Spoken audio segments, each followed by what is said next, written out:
2 రోజుల కలెక్టర్ల సమావేశంలో మొదటి రోజు ముఖ్యమంత్రి చంద్రబాబు నాయుడు గారు మంత్రులు నిర్వహిస్తున్నటువంటి శాఖలకు సంబంధించినటువంటి ర్యాంకులను రిలీజ్ చేసిన వేళ ఉప ముఖ్యమంత్రికి జరిగినటువంటి ఘోరమైనటువంటి అవమానం.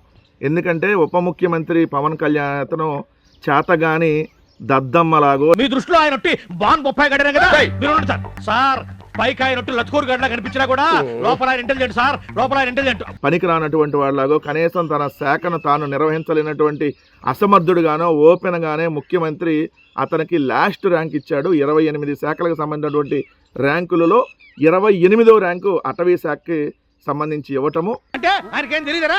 ఏమిటి మీ ఉద్దేశం? ఎట్లా కనిపిస్తాడు మీ గట్టికి? నూతుల్లో పుడికలు తీసేవాళ్ళ కనిపిస్తాడా? సార్ బస్ స్టాండింగ్ లో చెవుల్లో గుబులు తీసేవాళ్ళ కనిపిస్తాడా? అదే విధంగా మళ్ళీ పవన్ కళ్యాణ్ నిర్వహిస్తున్న ఇంకో శాఖ పంచాయతీరాజ్ అండ్ గ్రామీణాభివృద్ధికి లాస్ట్ నుంచి 3వ ర్యాంక్ ఇవ్వటం, అంటే 25వ ర్యాంక్. అంటే తను నిర్వహిస్తున్న శాఖలకి లాస్ట్ ర్యాంకు, లాస్ట్ నుంచి 3వ ర్యాంకు ఆ శాఖలకి ఇవ్వటం. నేను ఒప్పుకోను. నువ్వు ఒప్పుకోవడం ఏంట్రా బోడి? బోడే అంత బుచ్చు కనిపిస్తుంటే బోడే వడ్డే వడ్డే వడ్డే వడ్డే వడ్డే సార్. మొన్న పిల్లలేమో ఎదవా అన్నారు, ఇప్పుడేమో బోడి అంది.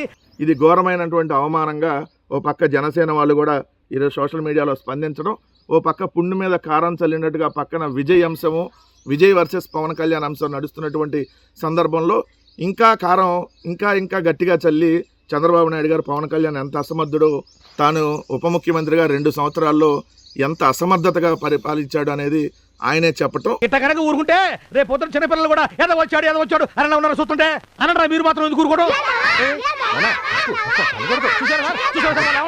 మళ్ళీ నిన్న దాని మీద చంద్రబాబు నాయుడు గారు 2వ రోజు ఈ ర్యాంకుల్ని ఇక ప్రకటించొద్దు అని అనౌన్స్ చేయటం. అమ్మా అన్నయ్య, మంత్రుల పెర్ఫార్మెన్స్ ను పనితీరు ఆధారంగా వారికి ఇచ్చే ర్యాంకులను బయట పెట్టొద్దని చెప్పాడు.